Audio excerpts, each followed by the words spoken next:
senior in high school that year. Nick was a sophomore, and I had just begun chemotherapy. Yeah, chemotherapy.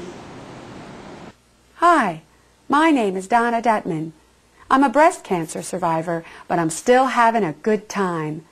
This is my story.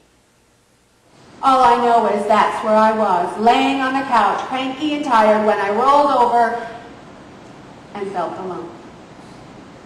And just like that, my life changed. Suddenly, I was wide awake. I felt fear, cold and hard, and I huddled under the Afghan for warmth. The silence of the quiet house roared in my ears and matched the echoing scream in my mind that went on and on and on.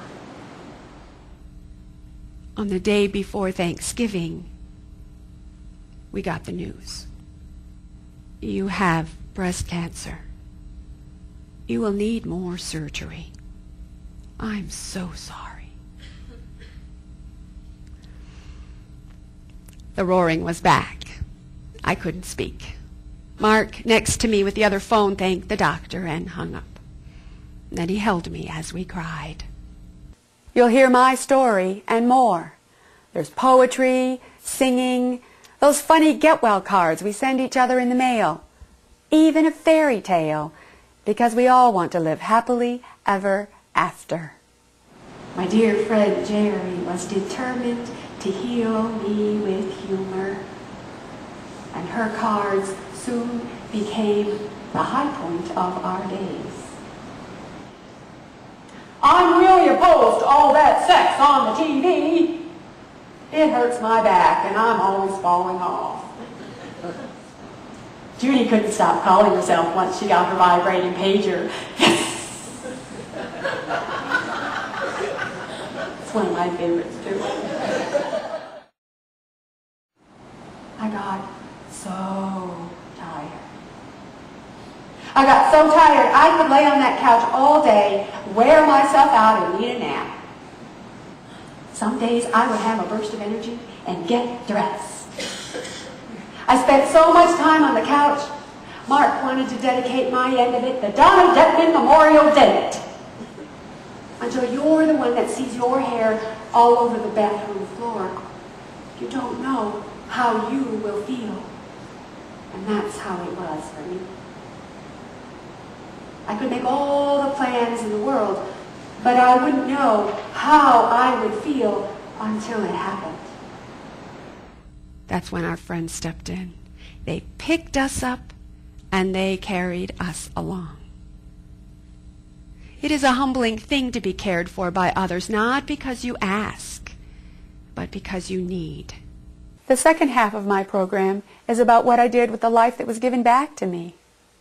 Then one day, the treatments, the surgeries, the procedures are done. And your doctor says, "You're finished. Enjoy life." How do you go back to your life? My road back to health wasn't always smooth. There were bumps in my road. Here's something I wrote when it seemed as if the tiredness would never end. Just for today, I will not say, "I'm tired." Just for today, I will give up. I will curl up on the couch and watch movies all day, eating popcorn and drinking tea. Just for today, I will go shopping and not feel guilty. Just for today, I will live and not think about dying. There were difficult days, but there were also bright spots. I found I was starved for color. I bought a yellow top. That was another shopping trip. I bought a yellow top, and every time I wore it, I felt happy. So I started to buy more clothes in bright colors: pink, turquoise, spring green, yellow. In fact, I now think it is an act of defiance to wear my lacy lavender Victoria's Secret bra to my oncologist checkup.